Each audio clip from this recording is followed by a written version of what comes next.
Prince Mahendra, son of Ashoka the Great, and his sister Sanghmitra were standing in saffron robes of a monk at Chaityagiri. His mother Devi had arranged their stay at Chaityagiri, and they were about to start the long journey to Sri Lanka from central India.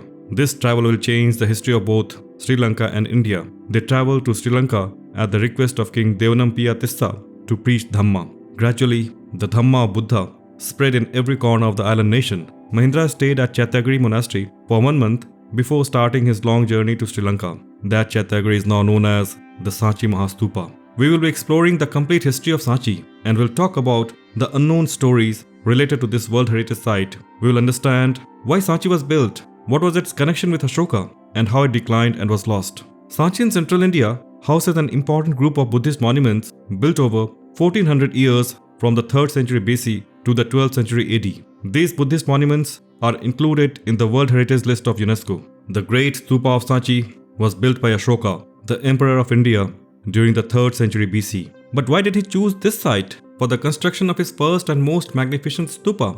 The site was never visited by Buddha, nor was it directly related to any of the significant philosophies of Buddhism. The answer to this question perhaps lies in the conspiracies that were taking place around 1000 kilometers away in the city of Patliputra, the capital of Magad Empire.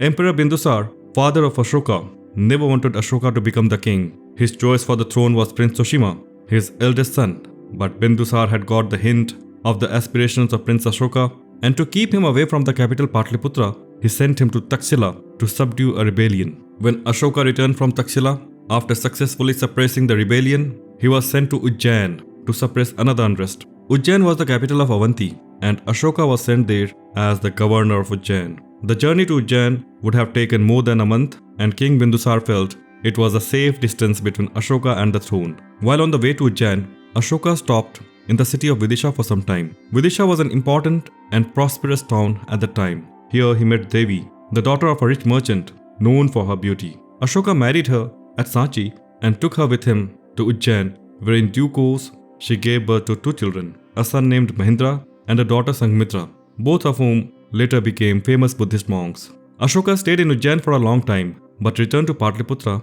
when Bindusar became terminally ill. After the death of his father, Ashoka waged the war for the throne and killed his 100 brothers. But the most tragic death was reserved for Sushima, who was burnt alive. His next years as king were turbulent and spent in wars and suppressions of rebellions. His most important war of Kalinga witnessed unparalleled bloodshed, which changed his heart. He was filled with remorse for the massacre brought by him.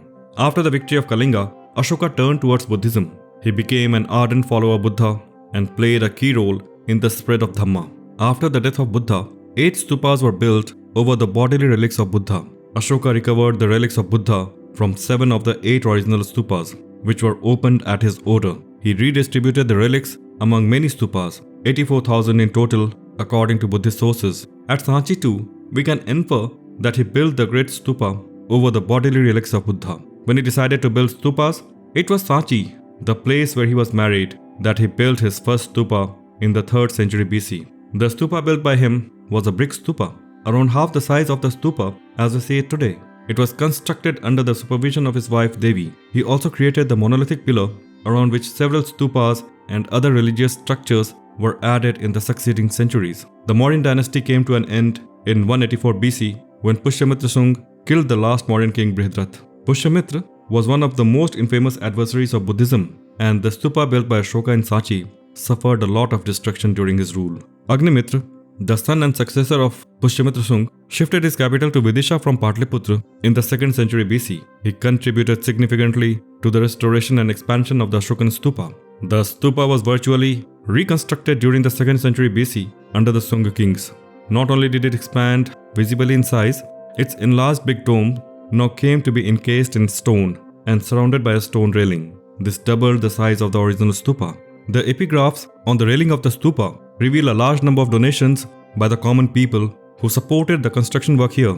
After the Sunga dynasty, the region came under the control of Satvahana kings from Mantra, who played a major role in the further expansion and beautification of the stupa. The 4 decorated torans or gateways that we see today were built by the Satvahanas. They employed the ivory artists from Vidisha to work on the stones. They made motifs based on the life of Buddha Jataka stories, and other major events related to Buddhism with fine artistry of jewelers. However, there are no Buddha images that could be traced to the Satvahana period, as there was no practice of building Buddha images till that time. Instead, symbols like the wheel of law, the Bodhi tree, a stupa, footprints, or a lotus have been used to represent Buddha. From the 2nd to 4th century AD, Sanchi was under the Kushans and subsequently passed on to the Gupta kings around 399 AD when Chandragupta II annexed Malwa. During their period, some of the finest temples were built and images of Buddha and Bodhisattvas were installed. In the 5th and 6th century AD, during the Gupta period, 4 Buddha images were installed in the Great Stupa, each facing the gateway. Shrines and monasteries were also constructed during the rule of Harsh, Pratihar, and Parmar dynasty. Buddhism was in decline in the post-Gupta era from the 7th century AD, and only a few buildings were added at Sanchi. From 1000 AD onwards, Muslim invasions began and the Buddhist art and architecture went into decline. Sanchi as a Buddhist center suffered significantly and came to an end by the 12th century AD with the decline of Buddhism in India.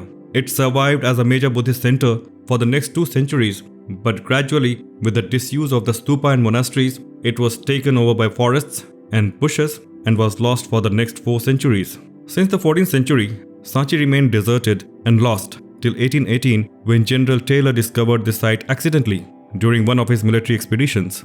He found the stupa complex in a good state. General Alexander Cunningham and F.C. Massey explored, excavated, and conserved the monument. But now, Sanchi had started to attract the attention of treasure hunters as the site was full of sculptures and carvings. Prime among those who were responsible for the systematic destruction of the site is Captain Johnson, who in 1822 opened the Great Stupa from top to bottom on one side. This caused much damage, and as the result, the western gateway collapsed. He also destroyed Stupa II and Stupa III partially.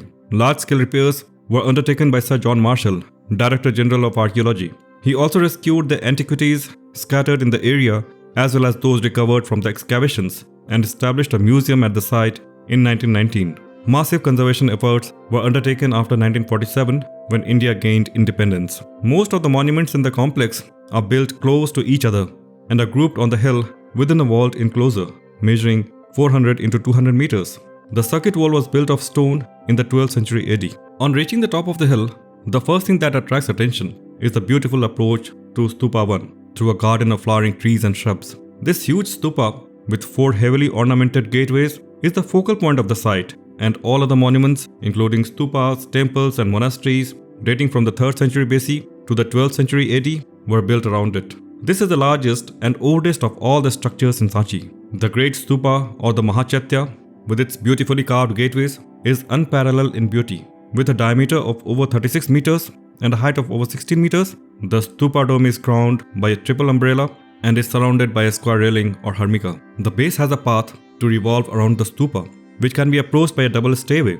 A second path at the ground level is approached by 4 richly carved gateways, with each one consisting of square pillars crowned by lions, elephants and dwarfs. There are graceful figures of salabhanjikas and yakshas supporting the gateway pillars. Stupa III, lying to the northeast of Stupa I, was built during the Sunga period in the 2nd century BC. It is much smaller in dimension and crowned by a single stairway and gateway. Its diameter is 15 meters and its height is 8.1 meters. It was built with stone blocks in its core. In the relic chamber of this stupa, General Cunningham discovered the relics of Sariputta and Moggallana, 2 famous disciples of Buddha. These relics are now kept in the Chatyagiri monastery in the vicinity. Stupa II stands on the western slope of the hill. This was also built during the 2nd century BC. The ground railing is richly carved with gateways constructed during the 1st century BC. It yielded relics of as many as 10 prominent Buddhist teachers. At present, only its dome and ground railing with 2 entrances are still standing. It was nearly destroyed by Captain Johnson, who excavated it in 1822. Whatever survived was further destroyed by the excavations of Alexander Cunningham. The stupa has been repaired but has lost many of its features, and some of its remains are now placed in the site museum. In addition, there are several smaller stupas scattered all around the site. These smaller stupas were meant for the teachers and disciples. There are several votive stupas scattered all around. It is believed that those devotees whose wishes were fulfilled used to construct votive stupas. Sanchi also houses several monolithic stone pillars. The Ashokan pillar stands near Stupa I, built of Chunar limestone It has been heavily polished. While the lower part of the pillar stands in situ, its larger parts are placed inside a shed nearby. Its land capital is put on display in the Sanchi Museum. The monolithic pillar has an inscription recording Ashoka's warning against a split in the Sangha and threatening excommunication of any monk or nun who attempted to do it. Another important pillar is the Vajrapani pillar, which was once surmounted by a figure of Vajrapani, which is now lying in the museum. Only the lower portion of the shaft lies near Stupa I. There are also remains of several Buddhist temples. One of them, Temple 18, stands on a raised platform. Located in front of the Stupa I, the Chaitya was used to impart education to Buddhist monks. The upper portion of the Chaitya has got destroyed, and only pillars can be seen at the present. The pillars are very high, more than 5 meters. The temple belongs to a very early date, and additions were made during different ages of the Mauryan, Shunga and Gupta period. Perhaps it was built by the Mauryans at the same time when the great stupa was built. This temple once had a portico supported on 9 pillars. Nearby, there is another temple, temple number 17, consisting of a flat-roofed, square sanctum with a portico supported on 4 pillars. Temple 17 is important from the standpoint of the history of temple architecture in India. Presently, there is no image inside, but Messi had reported a Buddha image inside the temple during his 19th century exploration. The third temple, Temple 31, is also a flat-roofed, pillared shrine containing a statue of Buddha with a beautifully carved halo and seated on a lotus flower.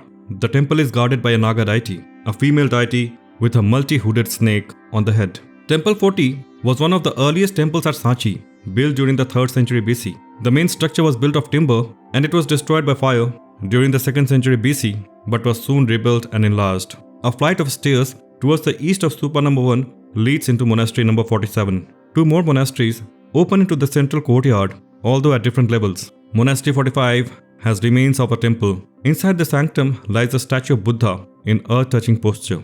Going down the hill takes one to another imposing monastery number 51, where the old quarry has been turned into a tank. Outside the gate is a giant bowl formed by scooping of a large stone boulder which used to serve as food bowl for the monks. The 22 cells of the monastery are of uniform size. Monastery 51 is the most impressive structure excavated at Sanchi, measuring 105 feet from west to east and 102 feet from north to south.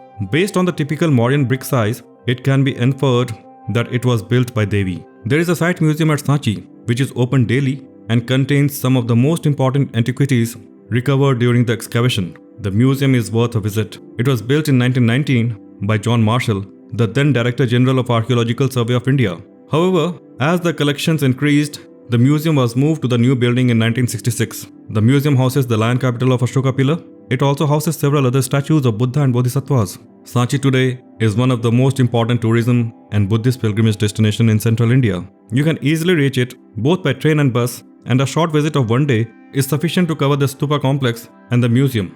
If you found value in this video, please give it a thumbs up. If the information provided by the video was useful, please subscribe to the channel for similar videos on Buddhism. We are constantly coming out with new videos on the life of Buddha and Buddhist heritage. Please share your thoughts on Sanchi in the comments below.